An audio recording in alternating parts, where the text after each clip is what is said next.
I'll install it. Just let me know. Okay, good news. Everyone did. Okay. Let me just pull up the agenda for that particular program. Let's look at what we have installed. Okay, so what are we going to be looking at? So looking at the overview of Power BI, understanding Power BI desktop interface, connecting to data sources, there are different data sources. Just like we're connecting Python to SQL, you can be connecting Power BI to a SQL database as well and putting your data from there directly. It's very possible. Basics of data modeling. Well, I'm not only going to do the basics, we're actually going to model some data here. There will be a relationship between tables. We'll do this when we are doing data modeling. We'll see how to use the Power Query to do some data transformation. This one is quite broad, but we'll do what we can be able to accomplish. Then we'll look at some aggregation visualizations. We do some charts from there. We look at different basic visualizations, tables, formatting options, creating bar charts, customizing charts, visualizing geographic data using maps, configuring map layers and settings, all of these, we're going to look at them. And then for the advanced level, we're going to see how slicers and filters work. Logo. Through all of these, we end up with an interactive dashboard. And maybe some custom visualizations. We're not gonna do this because we need an advanced one to be able to do this one, to be able to publish, but I'm going to show you how that is done. In case you are working in an organization, you have this. I'll show you how you can publish. And then performance optimization, I'll give you the insight into this so that you can be able to see.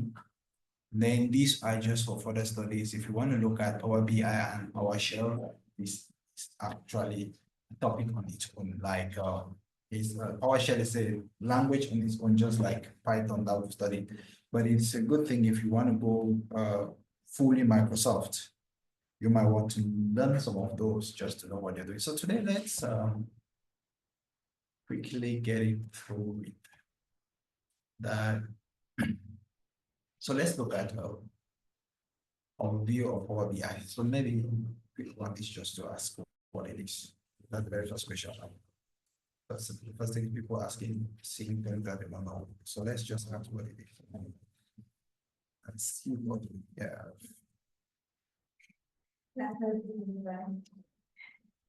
So here,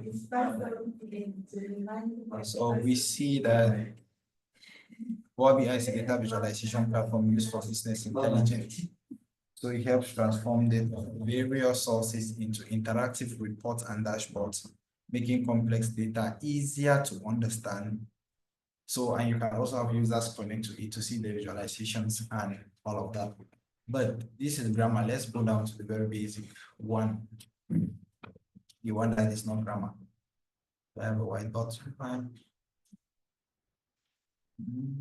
me see.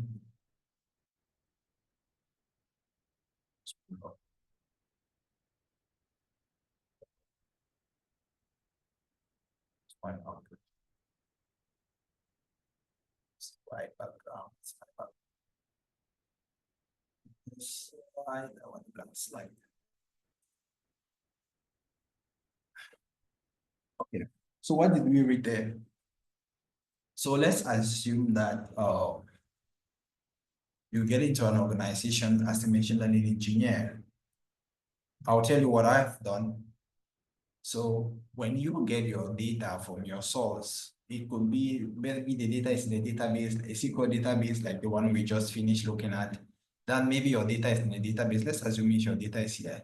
This can be a database or anything. It can be a flat file like Google Sheet or whatever. I mean, data sources are different data sources, just like we'll see. So assuming your data is here.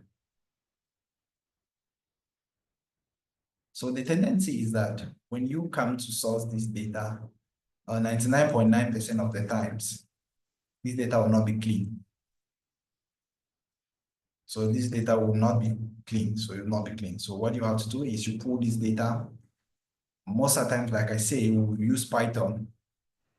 So we use Python to come here and get that data. maybe there can be an interception between Python and SQL here if we're pulling the data from the SQL database possibly. So you can use Python to come in here and then you harvest your data or you query your data. Now, when you get that data into Python, what you're going to do is that you're going to do some transformation. So you are going to transform that data. What do I mean by transform? You're going to clean it. You're going to clean that data so that you remove duplicates, you remove missing values, you remove inconsistencies, you remove whatever all the removables, and then you fill up what you can fill. And there are possibilities that you might need some transformations. For example, when I say transformations, what am I talking about? This is what I'll personally do. We can see in Power BI, I'll show you, but for example, assuming you have a column like say cost price in your data, cost price, and then there's a column say selling price, for example, selling price, and you need a column say profit, for example. We are just looking at it. So there's a possibility that in the course of this transformation, you can do the profit, which is how do they do selling price minus cost price? Yes. And that should give you your profit. So you can add a column here during transformation to have your profit. So that's what I mean by you can add columns, you can calculate averages, you can calculate whatever you want to calculate. At times we use these to calculate turnaround time. There are different things you can do. You can do all of that within here in your Python script. You do that difference, create those new columns that you want by just running your code like we've done in the past. So when you create that column, it can be here, which I'll teach you how to do that with Power BI if you choose to do it there. But personally, I'll do it in Python because it has that flexibility. It's more flexible for you to do that. So what we are calling, so the fact when we were extracting this data, when we were harvesting this data, we call that extract. So we were extracting the data. So when you come here and you are cleaning, you are transforming, you are adding your columns for whatever, maybe interest, you are calculating the profits, you're calculating whatever, that is called transformation. And then once you clean this data and it's good, normally 99.9% of the times you work in environments where the people that supervise you do not understand data. So you will be the data specialist. And so if you remember from day one of our class, we said data is defined as raw facts. It's just raw, right? Because if I say your age is 30 years, this is just a raw fact, right? It's a fact. But we need a data analyst to get information from this, and that is what we do as data analysts. You analyze the data now to generate information. And so what do I mean? When you get this data and clean it, all you have is raw facts. They are just raw facts. So assuming, for example, let's say we have sales, for example, and then we calculated the profit. And then we have January profit. Let's say January profit is equal to, say, 20,000. And then February profit is, say, 15,000, right? 15K. This is what you have as raw fact. So what is going to be the information? There can be different things to generate from here. One of the things is that there has been a drop in profit. There has been a drop in profit by, say, 5K. That's information. Who will be able to generate this information is a data analyst. And when you analyze the data and you are able to say, okay, there has been a decrease or there has been a drop in profit from January. So there is a possibility now that you have your data for January, February, March up to June. So you will see things like this. You see things like this. You'll see somebody will do. You'll see some funny thing that they will draw like this. Down here you have January, February, March, April, May, and then June down here. And then here you have some numbers. So what is going to happen is that they will draw something like this. And so here we will have the profit on this side. So you have some things on this side, and then you end up seeing something that looks like this, right? So what is this? This is called a visual. So if you look at this, you will see here, let's be very specific on what we're communicating. At this level, we are saying that the sales for January to February has increased. For example, this is what this graph is saying, right? The profit has increased, and then it dropped from February to March. There has been a drop. Then going back to April, there was an increase, and then going back to May, there was a drop, right? So it's showing the fluctuation. This is information. And then why is it important? It is important because even if your manager does not know any form of data, he can directly see that profit is going up and coming down from here without asking you any question. So what have you done? What you have done is that you have been able to communicate these complex numbers here in a very simple visual that any person who is non-technical can be able to interpret the information on this visual.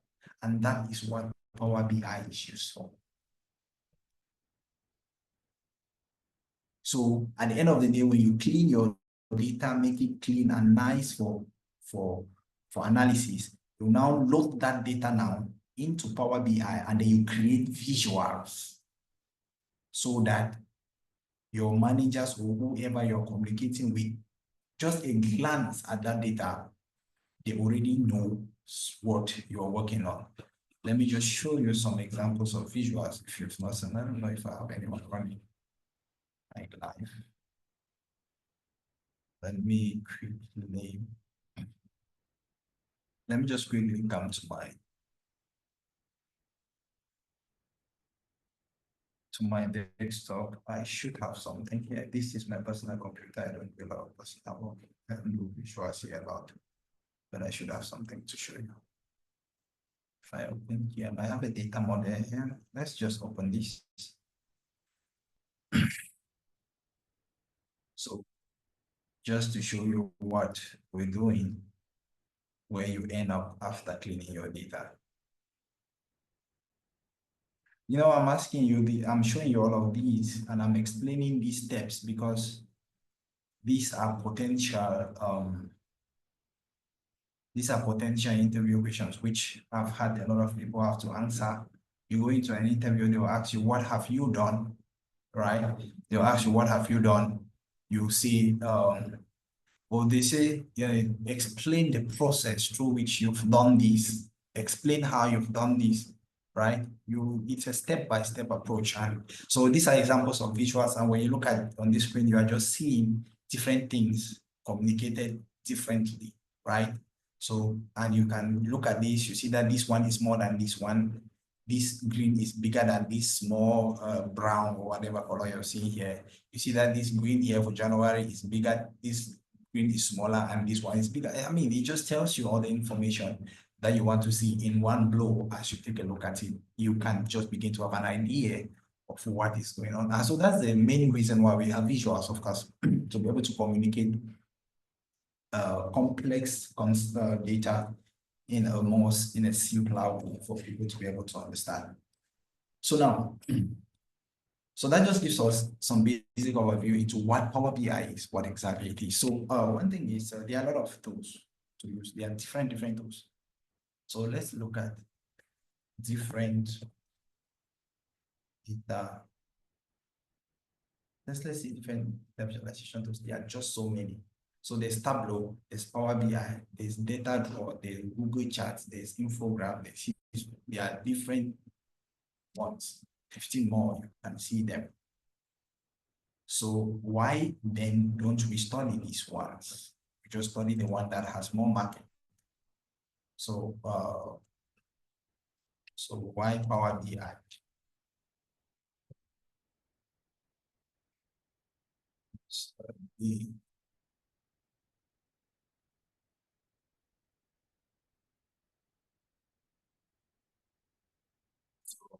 So studying Power BI is beneficial because it's an in-demand skill, enhanced data analysis capabilities, and creating visuals. It's also easy to learn and can be used to build dashboards and reports, and is stable, different organizations. So like I said, it's easy to understand. It's in demand. We are not studying one is not in demand, right? So that's why we picked this one out of the many. And the good thing is that when you learn this one now, you can now use that information and you'll be able to get across most of these other tools and you'll be able to just have an understanding of how they function. So now you're asking me, as a data scientist, why would you need Power BI? Because you tell me my machine learning models, why would they be needing, why would I need Power BI? It's not like my machine learning models need to run on Power BI. No, your machine learning models don't need to run on Power BI. But then I can assure you that any model that you build, there will be different things that can happen. Let me just show you an example, for example. Now, when you have a model running, there are just so many things that can happen. You might want to analyze the data before you use it on the model.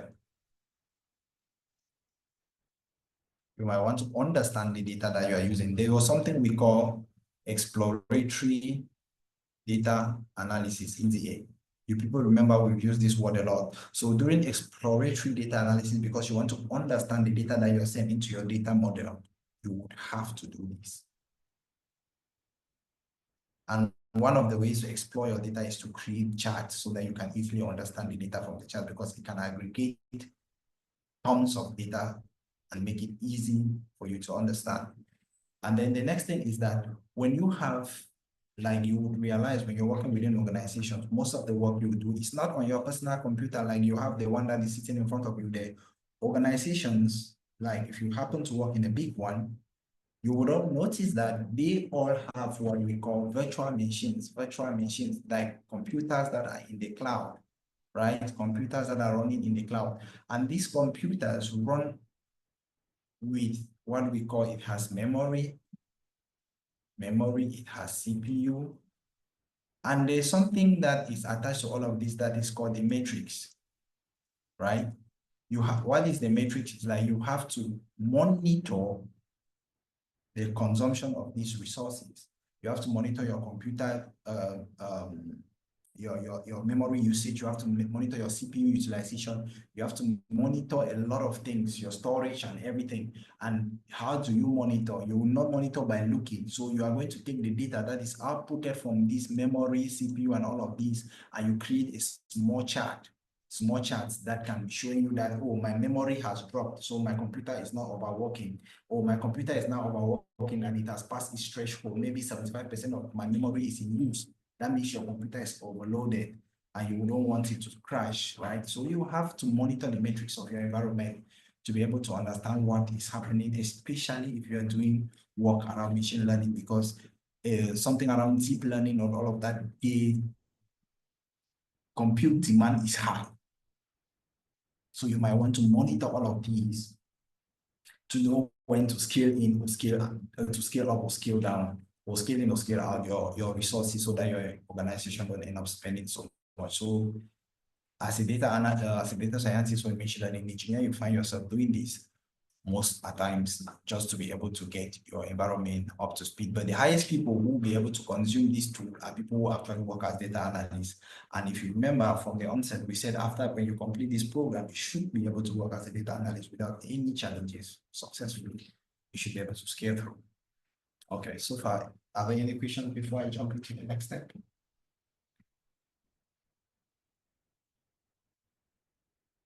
Sermon is over. So next thing is going to be practicals. Any questions?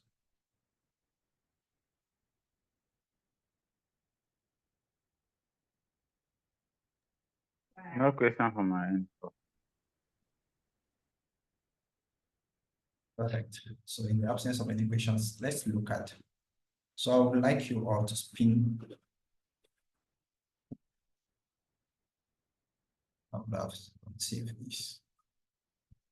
I would like you all to spin up your Power BI applications. So you just can pick that up by just typing from here. Have Power BI desktop.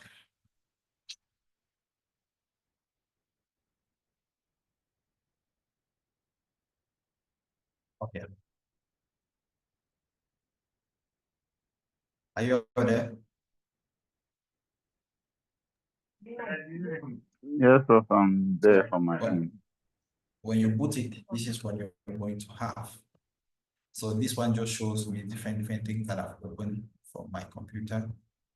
the most recent ones that I've opened. So you see over here, showing me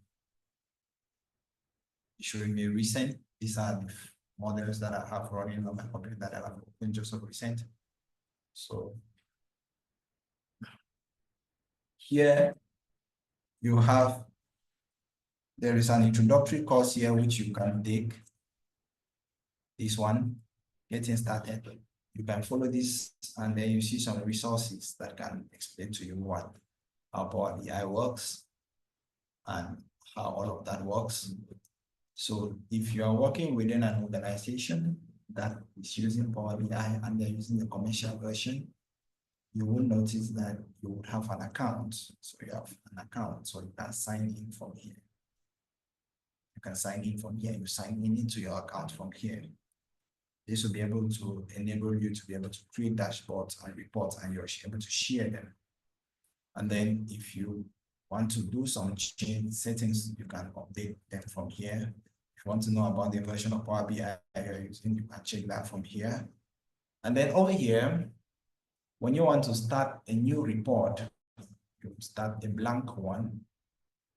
You want to link. Now, what you see here are different data sources. One link is a different data, is a data source.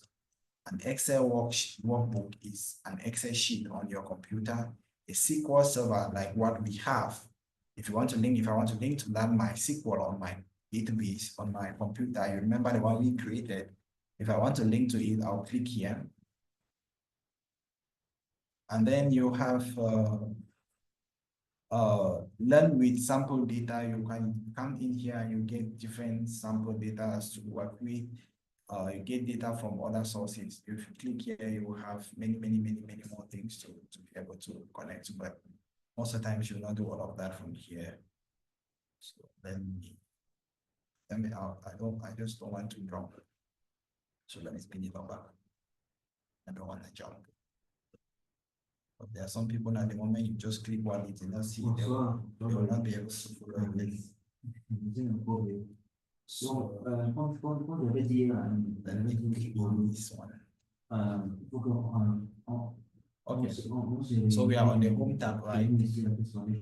So when you open it, this is where you find yourself. So we now do whatever you want to do here. So normal. What you do is that you click on blank report because you mostly start when you don't have anything.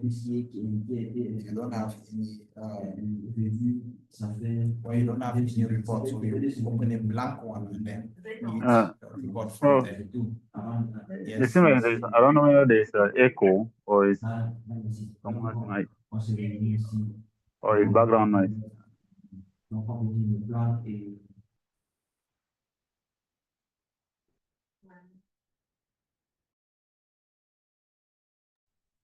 So when you open this a blank one, most of the times you don't have anything to work with. So you just come here and then you click blank report. So it's going to take you to this page. Okay. Going to take you to this page. So this is the page where you actually do the magic. So this is the interface of Power BI. This is what you're going to see when you come into Power BI. So let's start looking at the different things here. Where do I start from? Let's start from here. When you are here, I'm showing this to my left, top right, left here. When you are here, this is the tab.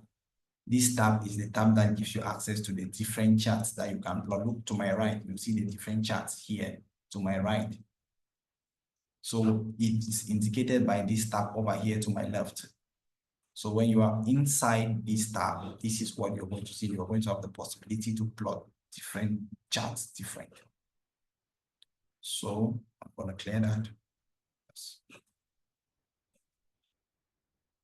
That is the first one. The second one, if I have to click to it, it shows you the different tables that you have, but we don't have anything because we've not imported any data. So if you have imported data, you'll be able to see the data when you click here, right? So this one is the home page, the interface. When you import data, you'll be able to see it here. When you load data, that's actually the right one. And then down here, if you have loaded your data,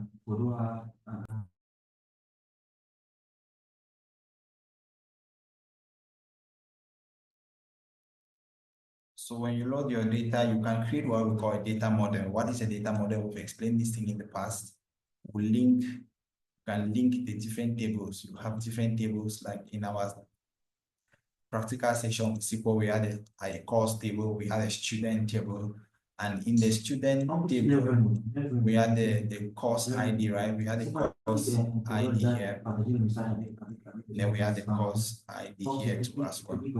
So you can link these two together using the course ID, right? So we're gonna do all of that inside here. So we'll create small data model here. So that's what you're doing on this tab this way. And then down here, it's a little more advanced. We're not going to get into that because it's called DAX. This is where this is an interface where you can actually write code. Instead of clicking, you can actually write code that does the work that you want to do. So this is more advanced. We can use DAX for some aggregated, like just like I was telling you, instead of coming and calculating your profit from Python and then having a column, you can actually write a DAX formula that does that directly from here and gives you that output, you know. But we'll look into all of that. There are different other ways you can do that without having to write DAX, okay? Because actually, Power BI is actually designed for people who don't code. But if you learn how to write the DAX language, that's the language it uses. That's the DAX language. If you know how to write it, you can actually also use it, just like we've learned how to write Python. So that's this interface for you. Okay, now come to my left, to my right, sorry, this way. This way you will have to the right, you would have these are the suggestions for the different charts that you can possibly ever plot on planet Earth. You have this column chart, bar charts, all these things, area graphs, pie chart, all of the donut pie chart, all the possible charts you can have, tables and matrices and whatever. These are all of them here. So they give you a suggestion of the different charts that you can possibly plot. So that is this interface for you. Then you can actually navigate here, right? So when you have charts, these other buttons here will help you to edit those charts as need be. We'll see all of these when we start editing charts, right? So these buttons here, when you click on the button, it will give you a possibility to edit a particular chart and play around with it, whatever you want to do to see all of that. I mean, to play when we actually have charts there. So that is it for this one. So we don't want all of those, we can close them. So we can come back to where we were from the onset. Okay. We are on the home tab. I hope you can see that we are on the home page here. Home, top left shows that we are on the home page. Just like here, you can now also navigate across these different bars, these different tabs to do different things. You can insert, you can also insert charts from here directly, right? You can create a new table from here. In the modeling chart, a lot of things are highlighted because we don't actually have data here. So you can view, you can optimize your charts to have good looks, whatever you want to do, you can play around with that here. Here you can, optimize.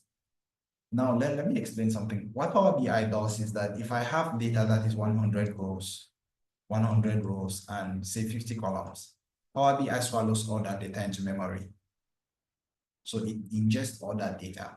And so you can actually optimize the performance of your queries by playing around with different features on this tab. And of course, if you have questions and need help or something, guides, training, documentation, support, or you want to join the Power BI community to see what is going on there, you can actually use just this resource alone and learn a whole lot of things. If you come into these different tabs here, you can learn so much. It's up to you to explore. And trust me, let me tell you, you can have a good, well-paying job by just knowing how to use Power BI. I can swear to you. can have well-paying job just knowing how to use Power BI.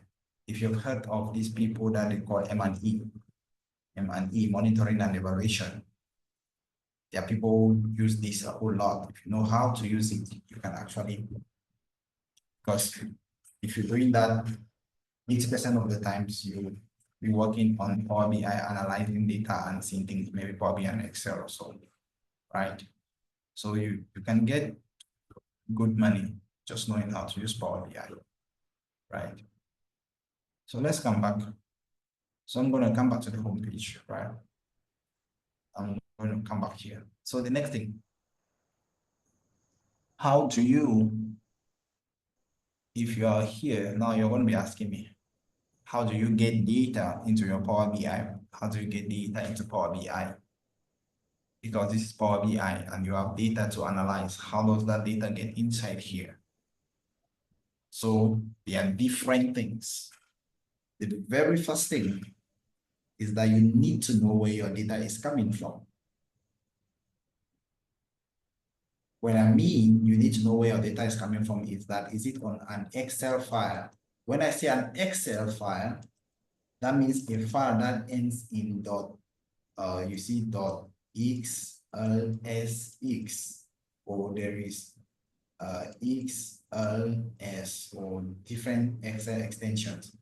You need to know whether the data is coming from a CSV file. That means the file that ends in dot CSV. You need to know whether the data is coming from a JSON file, .json, or some all of these. When we're looking at sources, you need to know whether your data is coming from a SQL database. Where is your data? So getting data into Power BI, the first thing you need to know is knowing where your data is saved. Where is your data file? The data you want to analyze, where is it actually located? So that's the first thing. And now when you know that, there are different ways. The very one I will show you, you can now explore all the other ones, but the one I'll show you is this one.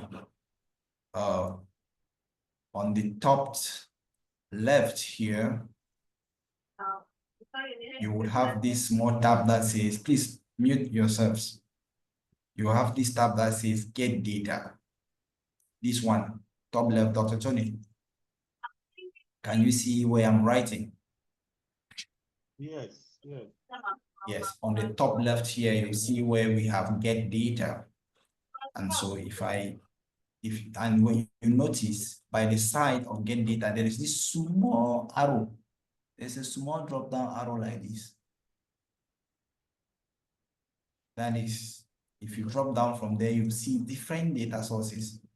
I hope you are all on your Power BI interface and seeing these things that I'm showing you.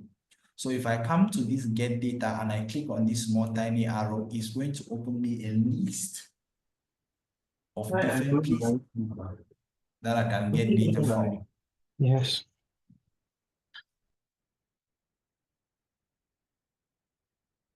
It can show me a list of places where I can actually get data from. And if you look at here, you see, you can get data from an Excel workbook. That is something that any file that ends in .xlsx or any of these things, an Excel file.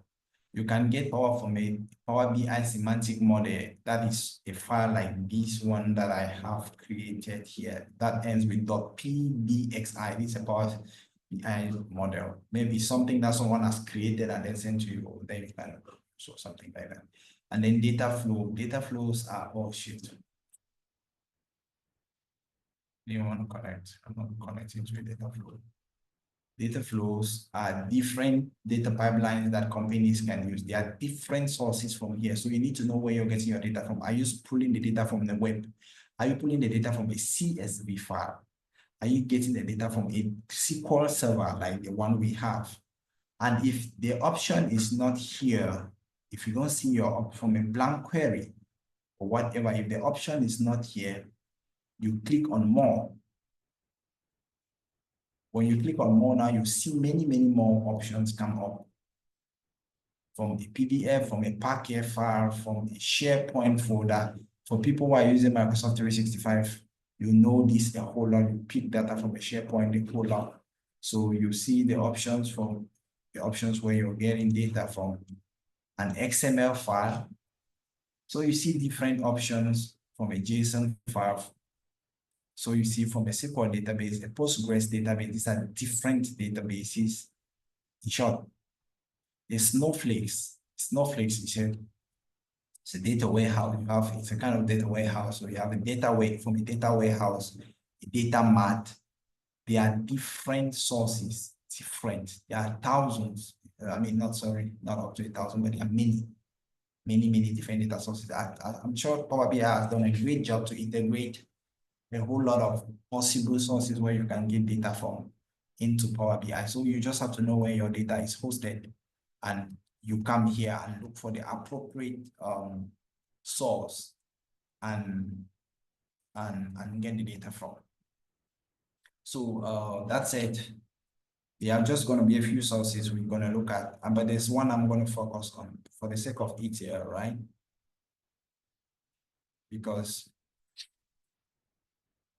And the one I'm going to be talking about is this one. Getting data from a folder. But before I get to getting data from a folder, I'll connect to maybe a CSV file. I'll connect to a CSV file. I'll connect to an Excel workbook, a JSON file, for example, just so you see how that works. And then we're going to talk about getting data from a folder. Okay, let me start by connecting to an Excel workbook. So if I click on these, this should ask me where my Excel workbook is. So if it's on your computer, definitely you have to navigate to wherever it is on your computer. So I have this funny data here that because it just opens to it, people might think I'm not serious. So let me actually look for.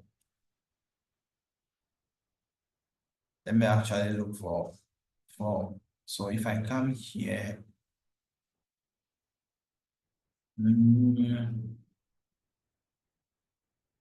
so let me go to my desktop. You remember all those data files that I had on my. So if I come to my desktop, I come to,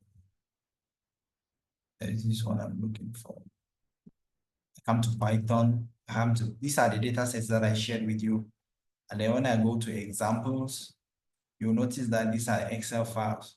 So I can read in this Excel file that says example 1.xlx. Okay, I'll select it and I click open.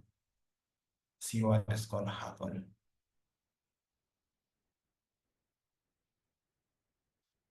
So you can give it a name, but I'm just going to use what is there. It says data. So I'm just going to click on it. And you see, this is the table.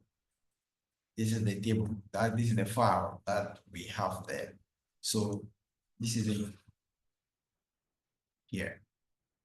Now, listen. If the data that you outputted to this data file, I assume that this was your file. I think we can read that Excel file that I outputted from that student data the other day. I remember I outputted that file to my computer. I think it was in my downloads.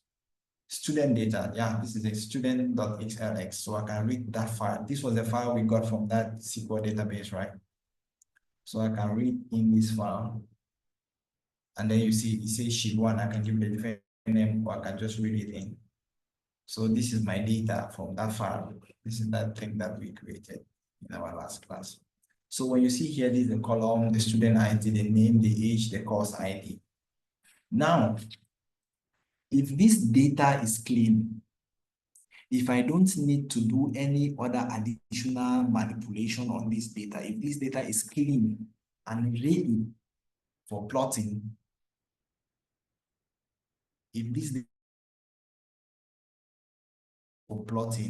what I will just do is that I will just load the data directly.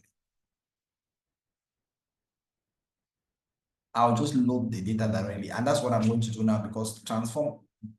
But if the data has some work, you need to go in and clean that data and fix and create extra columns, like creating the profit column like I was explaining and doing some transformations on the data, we are going to take the transform data tab, this one down. But for now, we are going to come back to this one. It's a big thing. This, because when you click on this one, it's going to open the Power Query editor, where you can now start playing around with the data. But for now, we're not going to do that. We're going to get to that in subsequent classes, maybe in the next class, third class or so.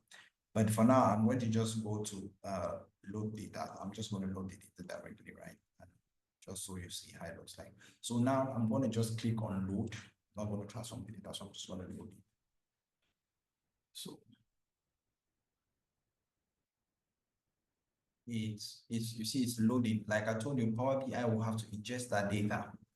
And now if I come to this tab here on my left, where I told you if I have data, you see it here. If I come here, you see the data. This is it. This is the data. If I come down here, you actually see that I can now start creating. If I had multiple tables, I can start linking them up now, but you see I have just one. So there's nothing I can do with it. If I had multiple tables, maybe if we had the course table and all of that, we can bring that in now and we start linking the course ID with the student ID here. So, but for the sake of peace, I'm just going to come back here. And now this is my table. And if you come to this side, you're going to see that this is the sheet that I brought in. I can rename it there. If you like, you can rename it to something else, call it whatever, but I'm going to give it a sheet one, right? And if you drop down, you'll see the different column names. If I drop down, you see age, there's column one, course ID, name, and this thing. Now, before we proceed, when you imported this data, I'm going to come back to this table down here, just so that I show you something. When you imported this data, you can see what the data types, you can see here, it automatically gives you the possibility to filter. We're going to go into details with this. So if we're opening it on it, maybe I'll just leave this one and wait till we go to the part where we have to load the data into transform and load, so that you begin to see the different data types, strings, numbers, whether you call them varchar, int, or whatever you want to call it. Yeah, they also apply here. So like you notice, if you notice, you'll notice that all your numbers are to the left of the column. You see, but text is aligned to the right. Numbers are aligned to the right, and text is aligned to the left. And so you begin to ask yourself, how did Power BI know this? It's because it read this as a string and it read this as a number. So we're going to see how we can adjust all these formattings within Power BI editor or the Power BI Power Query editor. See how we see all these different data types. It's one of the things we do. So let me come back here. So when you have your data, assuming it was clean, you can now start doing whatever you want to do now. Maybe, I don't know, I want to do a bar chart or whatever to show whatever you want to look at. See, I've hit on that, I create that, and then I come down, maybe I get the course, name of the course, if it's going to be on the x-axis, for example. And then maybe I want to know how many students are doing that course. So I'm going to put this maybe on the y-axis. Then I'm going to just drop this down to possibly, no, I can pull it down to, sorry, I didn't prepare to visualize today. So you can do,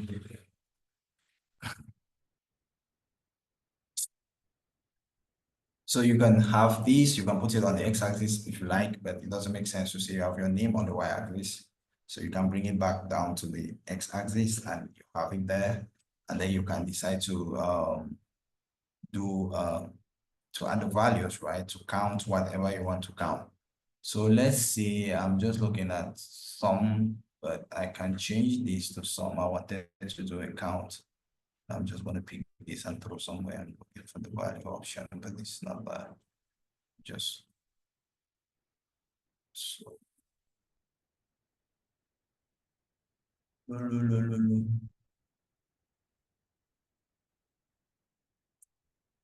Just create the values. I wanted to count, but it's giving me a sum, but actually it doesn't make sense because they are all going to be the same. It's 11111 is a unique ID, so there's no distributing. That's why they are all showing the same level. So I'm just thinking of maybe H. Can H be different? Maybe put H there. H makes sense because people are not the same, right? Different ages. So maybe for the different courses, the different people doing the different ages, you see, you start beginning to see different visualizations like that. You can play around with them. But that's not why we're here, just looking at these the way it is. So that is it. When you load your data, if it's clean, you can go straight. Don't bother. We're going to do this a lot more.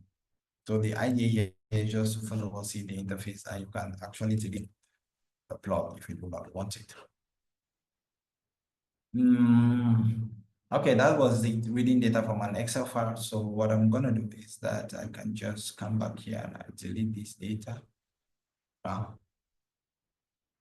Is that delete it, or I can just close this without saving and open it back? There are different possibilities. Or you can come back to your home and I can go back and get data. This time around, I'll hit more, or I can just hit the CSV file directly. And I'm going to come down to my desktop. I'm going to look for that my small Python folder where I have many data sets, examples. So when you notice that when I come in here, let me open this up so that you see. If I come in here, you notice you only see CSV files. Because I selected CSV, you will not see any other file here. The only files you see here are the files that end in .csv with the extension .csv. So I can pick anyone. This one, for example, open, right? See, this is the data on this one as ABCD message, blah, blah, blah, blah. I can directly load it if I don't want to, or I can hit on transform and load. If I hit on transform and load, it opens the Power BI editor. It's the Power Query editor. And like I was telling you about the data types, you see that it automatically read this column as a number. If I click here, you see that it identified this column as a number, and it would have identified this one as text, right? Automatically, or what you want to call them, strings. So it does that automatically. And once you can edit now, there are different options now here. You can start playing with them, but this class is not for that today.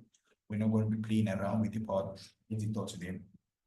We're actually going to see that from the subsequent classes, see how to play around with the Power BI, the Power Query editor to do different things. So you see now we have two tables, the first one that I loaded and the second one that I loaded, right?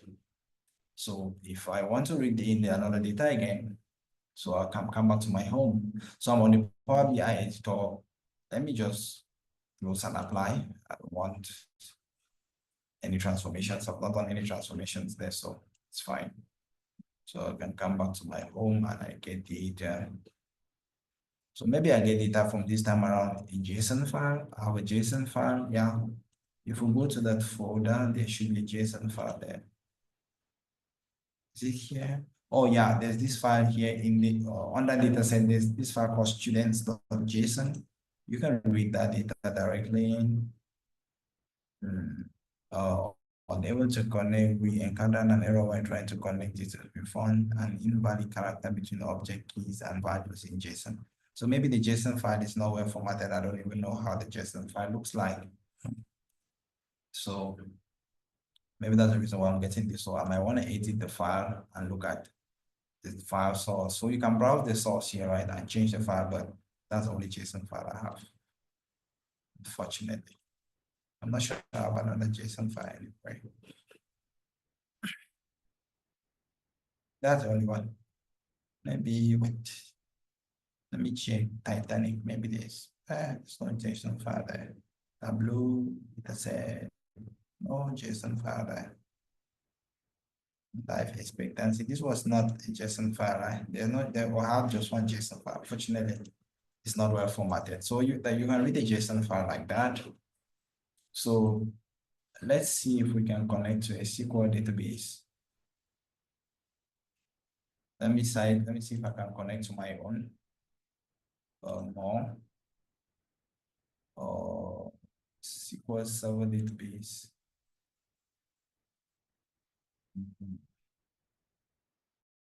So it's local. What did I call it? Local host. I'm sure that was how I called it. We can run the database is optional, so I can give it. I can pass the name there optional. Okay. Say use my current credentials. Oh, maybe it had a username. Then it was root password. I hope it asks me for the port number so that we couldn't authenticate with it. Did I give it the wrong? Localhost University, use my current credentials. Let's see.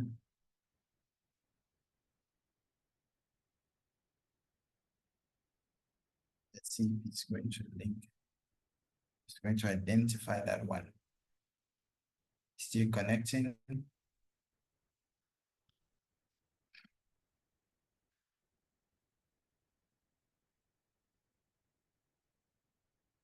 Wait, did I have to have it running first? Yeah, it's running.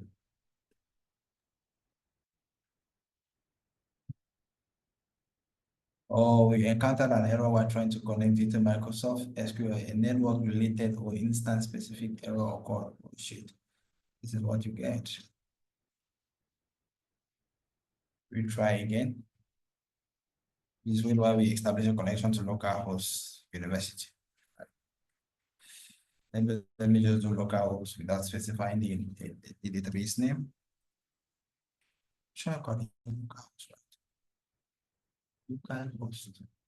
Localhost, yeah.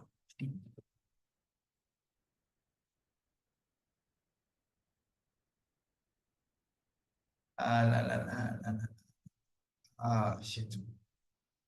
Let me exit the credentials again and see if I have something else. Advanced options. Let me just click on these advanced options and see if it gives us the possibility to. Nope. Let me kill this guy.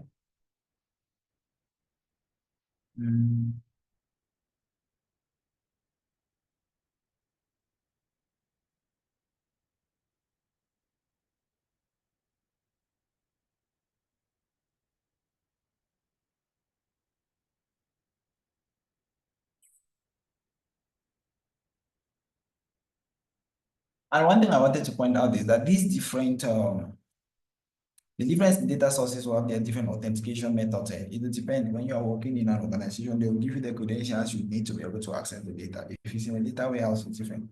Usually. If it's in a data warehouse, it's different.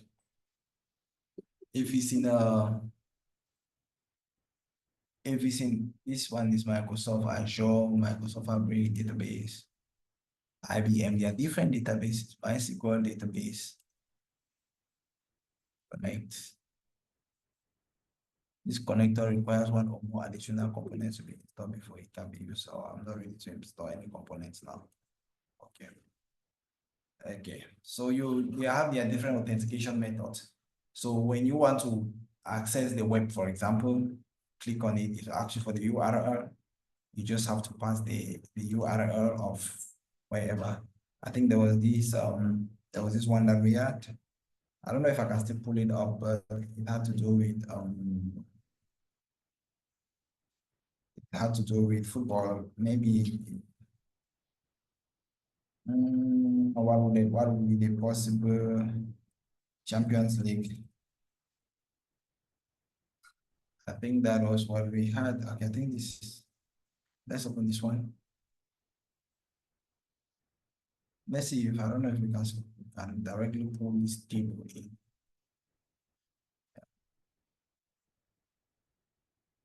Let's see if we can script this.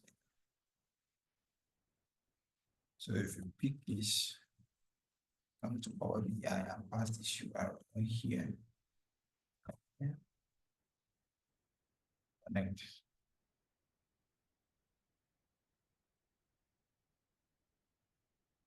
And should have the possibility to add data in. Let's see if it's gonna read it.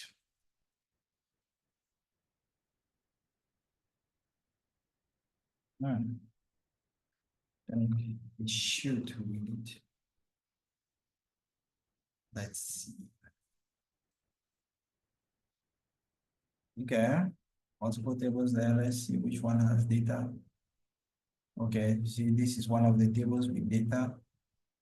So you can read in this table if you want, but this one, see this one, you can read this one, but this one, different tables are there with different data sets. Oh, different tables. Yeah, you see. For people who like football, there's a lot of data here who want to be analyzing it. You might want to read it in. I mean, it's up to you. Maybe let's take this one. Which one is that table 8? You can take transform if you want to. See, it's going to open up the Power Query editor. And you can come here and start playing around with this and adding names and doing whatever you want to do with the data inside here. See. So it's a different things. I don't know what this data is about, but I just show you how you can get data from the internet directly. So I'm not going to load this one. So I'm just close it. This cut changes. I don't want any change. So you can still get data from any what again? Blank query.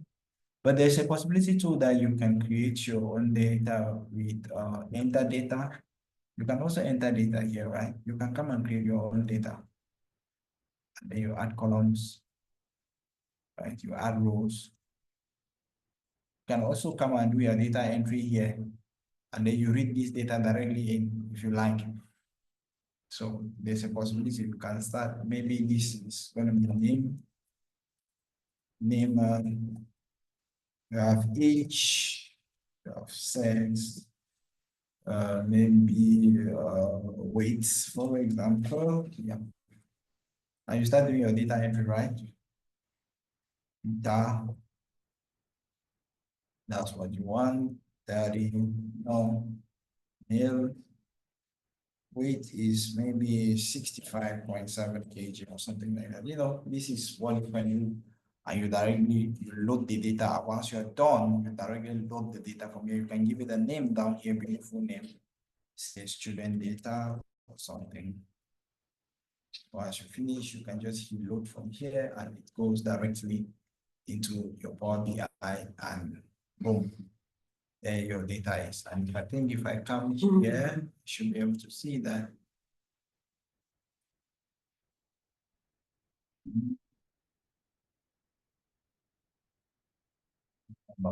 Yeah. Okay, this is it. I was looking for this. You see, you had just each, you had just one column, right? So these are different things you can do. Ooh, what again? You can also pull up the editor from here directly. And you do your editing here. We're going to look into this editor more detailed. So,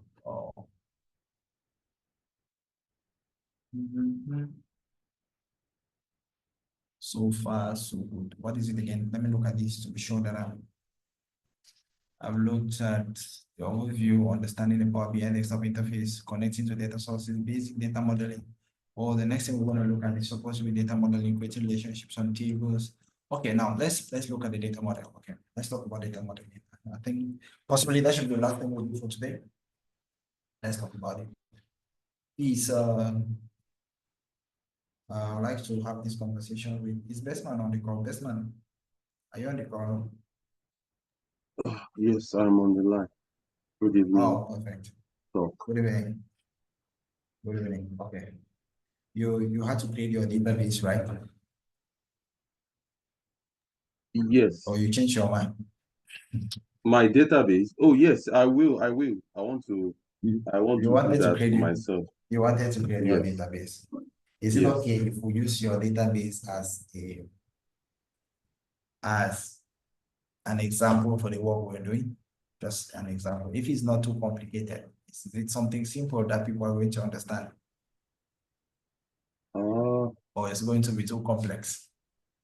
it's in finance might be a bit complex. So No, since um, you have since you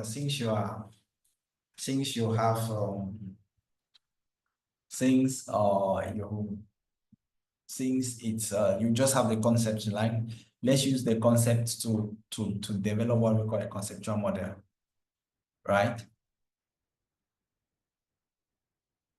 We can okay. do that. Yeah. Or Yeah. let's Yeah. develop a conceptual model from there.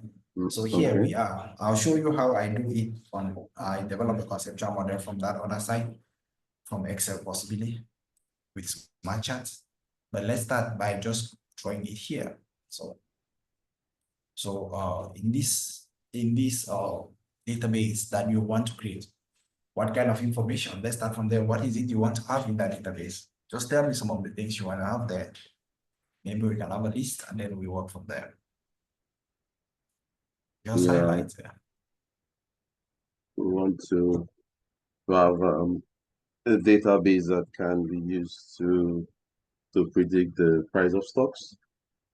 Price of, if you want to predict the price of commodities or items. Stocks. Yeah. Stock, like what kind Yeah. of Stock. stock? Stock like Google stock, Apple stock. Okay, stocks for online stock market, like in stocks. Yes, stock market. Okay, Yes. so you Securities. want to put, yeah, stock. So what possibly you want to do is that, okay, so we will need a database, and in that database, so the data you want to be using for training, that you will be collecting so that you use for the training, because definitely if you're creating a database, that means you need to source this data and store it in that database. Is that correct? Yes. Yeah. You have to look for data that has to do with stocks and then store it in that your database that you want to create, right? Yeah. So possibly I'm just thinking of what you're saying, and I'm just thinking of three things. Just a few things in my head, maybe three or four. One of the things is that I will have to get a table that holds the stock price.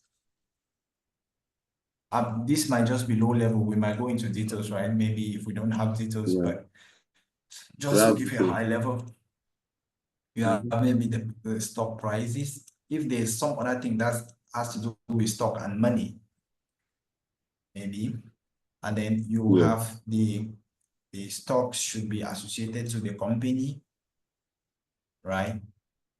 Yes. Are they company stocks? Company possible. So on this company table, you have the company name, the company ID, the company, right? This Opening information price, about it. closing price. Exactly. So that one will be on this price table. So we have the opening price, closing price, whatever should be on the price table. And then on the company table, you have things like the company name, the company information, whatever has to do with the company. And maybe if you're dealing with companies across the globe, you might want to look at their geographical location. So we'll have a geo table, right? Yeah. A geo table here, right? Yeah. What can we look at again? Oh, are there details about stocks? Yes. Like maybe is it the time frame you're looking at? Is it on a daily basis or weekly basis? So because time is okay. The sequence. So we have a table here that talks about stocks, right? Another table that describes the stock, right? So there's a price table, there is a geo table, there's a company table, there's a company table, and there's a stock table. Are you getting? So how then do you create a database with all of this? In some way, there should be a link, right? So what are we going to do? I'm going to come here, and I'm going to put a central table, right? Another empty table. So here there is a stock. So I would have something here, maybe the stock ID. You get? That means on this stock table, I'm going to have rows that have information about the stock, but I'm going to have one specific row that can act like a primary key. That is going to be my stock ID. If I don't have it, I have to create it, right? So that if I pull up that stock ID, I can have a stock price. Let's say stock price ID, because there's a stock table, stock price ID, possibly, or not even the stock price ID, the stock ID. Because on this price table, we can have the stock price ID as well, and we can have the stock ID as well. Yeah, the stock ID. Because here, we're down here, let's come down to the stock table. We are going to have the stock ID here, stock ID. And then here, we are going to have the company. At the level of the company, we can have something like the company name. Is it possible that company names can be the multiple companies can have the same name? So like company name. They have index. Yeah, the names are indexed. So like Google the has those company abbreviation. index. Yeah, so the company index, which is going to be unique, right? Yes. It should be unique. Yeah. So we have something here like the company index. And on the geographical location table, we can have the geo ID, maybe the geographical ID. Maybe it will mean that if you see one means USA, for example. If you see two means maybe Japan, for example. It's just funny, but it can be something like that. So we can have a geo ID here. ID. Now there's going to be a relationship. On my stock price table, I will have my stock ID here, because if I pull up a stock, I want to know the prices of that stock. Do you understand? So it might not be here. So what I'm going to do is that instead of putting in here, I'll come and put the stock ID here. Stock ID here. So on this other table again, I'm going to bring the stock price ID. On this table, I'm going to bring the company index here, which is going to identify my company. On this table, I'm going to bring my geolocation, my geo table, my geo ID here, right? Which is going to identify my geographical location, whether it's United States, Is that clear? Yeah. Yes. So what I'm going to do is that I'm going to create a relationship between this center table. So let me clean and then give these tables names. So I'm going to give these tables names. So now this top price table is going to be my price, it's going to be my price dimension price. So I always call it DIM price, dimension price. DIM stands for dimension price. So DIM geography, right? So this is going to be dimension stock, DIM stock. It's going to show you stocks. Then this may be DIM company, dimension company. Dimension company, right? So maybe there's another assorted data that does not have to do with company, it does not have to do with prices, it does not have to do with this. Then we can also add those records on this other table, right? That data, those columns on this other table. So this table in the middle is called a fact table.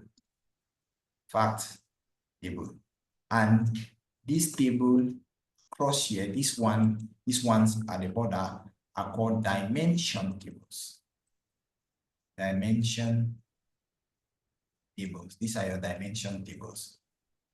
And the idea is that your dimension tables will all have unique IDs to identify unique information. So there's not going to be repetition on any of your dimension tables. We're going to build this real life, like practically. So this is just the idea behind the concept. So this is our conceptual table. This is just a concept. This is how we want to represent our data. So practically, you might want to develop a real one and share with your bosses. This is what I do. This is how. Let me pull it up let me just pull up a blank one. So what I do is I come to Excel, I can open a new Excel sheet, and I come to Is it here? And then I look for smart ads. So I come down under smart ads and I'm looking for something that looks like, let me clear the drawings, right? Just create the one on smart ads, clear drawings. So I'm looking for something that looks like, maybe matrix, circle. So I'm looking for something that looks like this. Maybe this is just a star schema base, for example. It's just a star schema, right? Just a star when it's a star schema. So we have a table that looks like this. So here I'm going to have my fact table, right? Here I'm going to have my ZIM. So we have, what do we have here? ZIM price, ZIM price. ZIM This is price. this is a conceptual model, okay?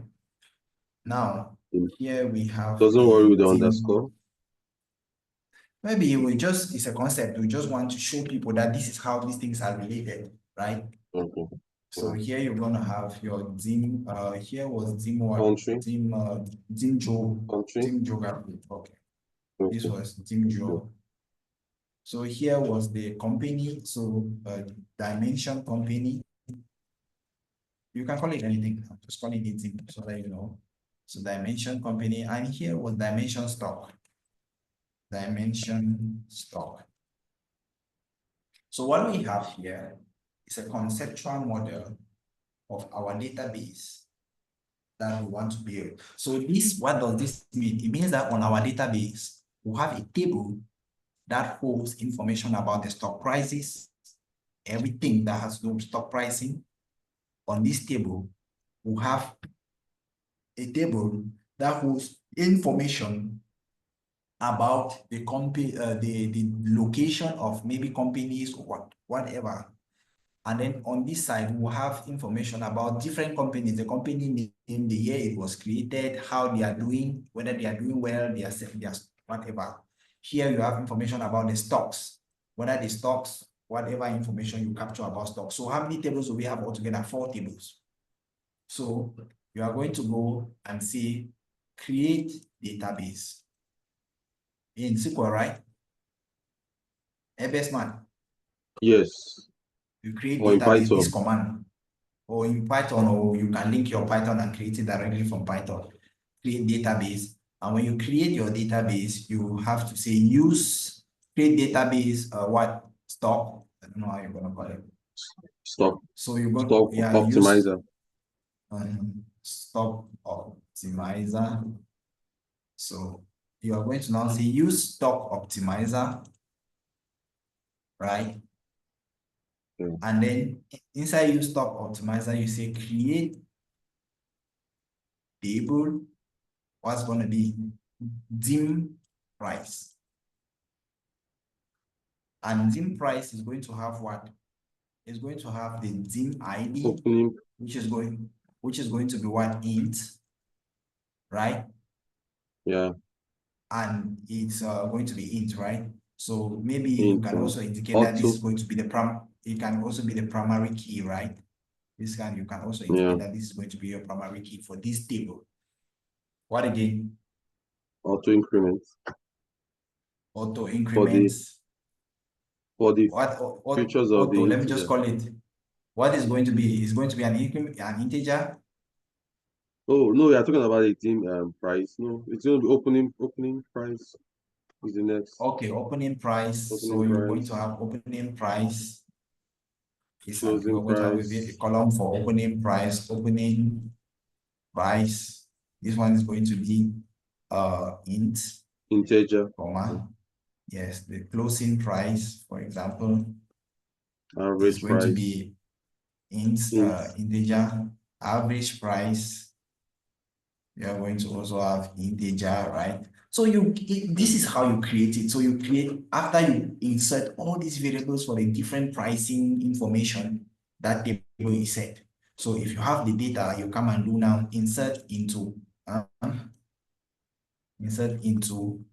what was the name? Stock optimizer. No, stock optimizer. Oh no, that was our database, sorry. Into dim price, sorry. We said into dim price. And then you list the dim ID, The columns, price yeah. ID, and then you list the columns, and then you pass the values down in their order as it is. And you add, if you have 10 records, you can just pass all the 10 records down just like we did. And so at the end of the day, you have that table ready. Are you understanding? Yeah. So you are going to do the same for this table, the same for this table, the same for this table. That is just creating the tables. Now, when you come to the fact table, this one, right? So we call it dimension fact, or you can just call it fact because it's not a dimension table actually. So yeah, it's just fact. So what I'm going to do is that I'm going to create a price ID here, and then I reference the dim price. I'm going to create and then now in this fact table, this dim price now is going to be what? A secondary key, right? But here it was a primary key. So here is going to be a secondary key, right? I'm going to create a dimension ID, and I reference the dimension geography, the geo ID, and I'm going to reference the geo dimension table. I'm going to create a stock ID, and I reference the dimension stock table. I'm going to create a company index, and then I'm going to reference the dim company table. So and then so once you are done, and then if there are any other records you want to add, you add here, and then you can have some maybe a column here that is going to be your index that you're going to be searching on your fact table. On this, your index column. You remember the index function where I said you use it for search is going to be on this table. It can be just a normal numerical 1, 2, 3, 4.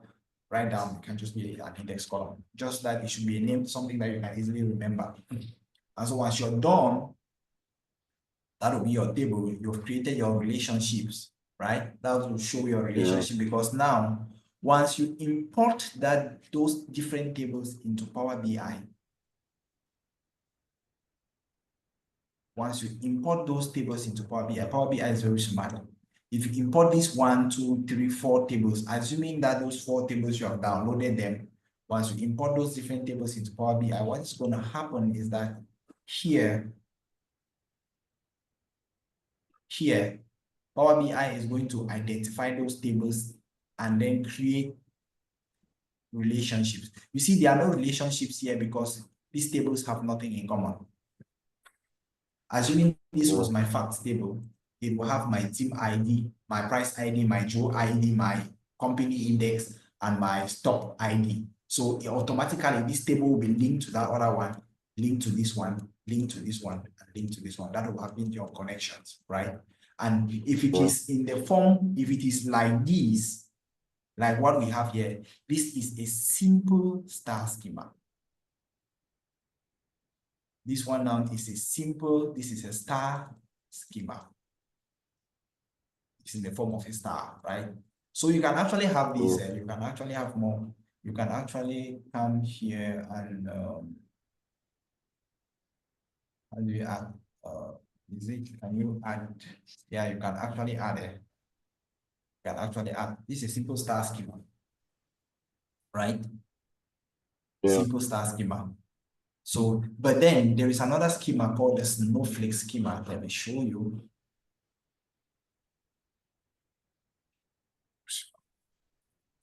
Let me clear this. Clear these drawings.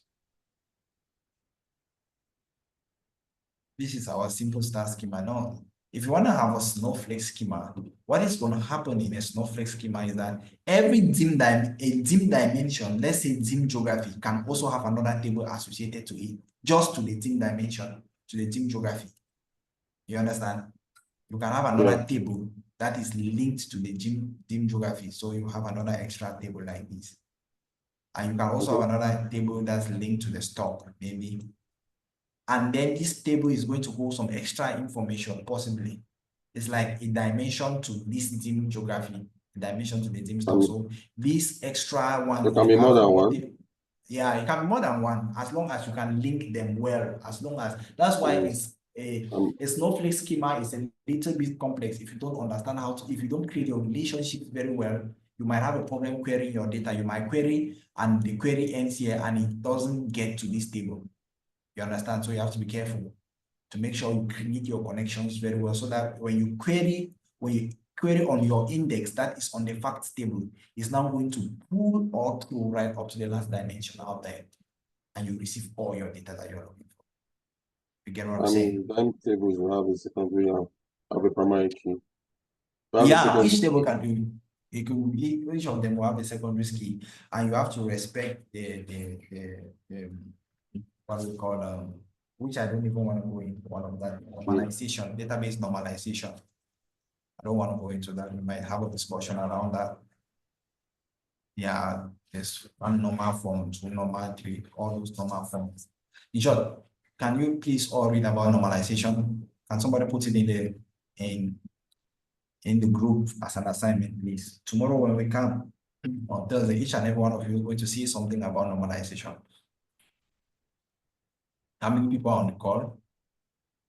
I have best man. Let me start from down. Madame Vandolin is on the call. Madame Vandolin, you are going to talk about the first normal form. Write it down, please. Don't forget. Because when I come in on the call on Thursday, I'm going to ask you. Dr. Tony, you are going to talk about the second normal form. Madame Prudence, you're going to talk about the third normal form. Dr. Angelo, you're going to talk about the third, and then Dr. Angelo, you're going to talk about the fourth.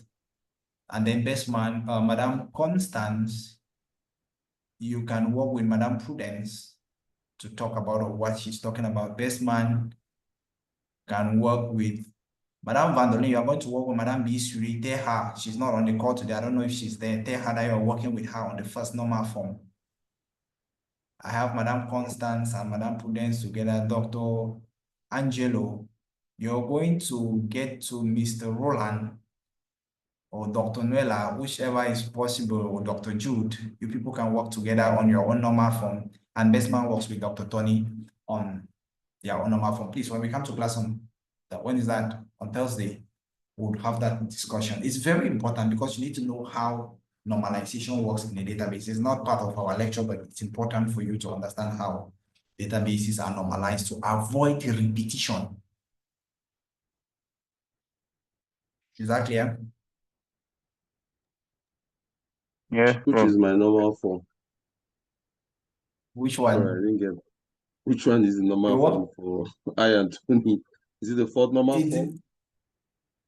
I think you are on the fourth. I don't know if it's the fourth or I was just saying it. I don't know if people were capturing it. I don't know if there was any order. Okay. All right. But I'll prefer you and Dr. Tony work on the fourth normal form because that one is a little more, it's more higher. So you work on that one. Dr. A, you were working on which normal form? For the fourth normal form. No, you go down to the third now. Madame Prudence and Madame Constance, you're working on which normal form? The second, right? And Madame Vandolin and Madame Bishri, you're working on the first normal form. Okay. During our call on Thursday, we'll have that discussion before we continue. And then, yes, Dr. Tony. Sorry, I was a little bit busy. You said normal form, what is it under? Is it under SQL? I don't really. That's why it's an assignment, Dr. Tony. When you go and read about it, you'll know what it is. Oh, because I just, yeah, okay, it's fine. It's called database normalization. You have first, second, I think there's even a fifth normal form, but it's okay if you know up to the fourth. Not even six, if I'm not mistaken. But it's okay, you can know up to four. There is a name for the fourth one, I've forgotten. It's what is B, what? Okay, let me see. All right. So we're going to end here for today, and then tomorrow we are going to actually create our first on Thursday. We're actually going to create our first data model within Power BI. Okay, I'm going to look for a data set that is good to manipulate. Everyone can understand, possibly data on sales or anything that people can easily understand, and then I'll come and then we'll split that data into different tables, and then we create relationships. That should be the class on Thursday. Is that clear? Okay. And I'll share the data set in the group before then. I'll put it on Google Drive and then I'll send the link so that people can download before our next class. It's going to be a practical class, so get your computers ready and have your internet. And don't say you are attending from your phone because it's going to be a purely practical class. So come ready. We'll learn how to create model data, and it's very important. And then once we're done, then before we move to the next thing. So today we've I've closed that thing. Okay, today we've gone right down to basics of modeling. So the next thing that is left is creating relationships between tables. And then in that class too, we'll see things like transforming data because we'll need a Power Query to split up those tables. So that's when you actually see how the Power Query works. And then we'll see aggregation and data visualization. If possible, depending on the data, we might create aggregation, but if not, we'll see how visualizations work at the end of the day. So, okay, perfect. That's it for today. See you all on Thursday. Please do your assignments.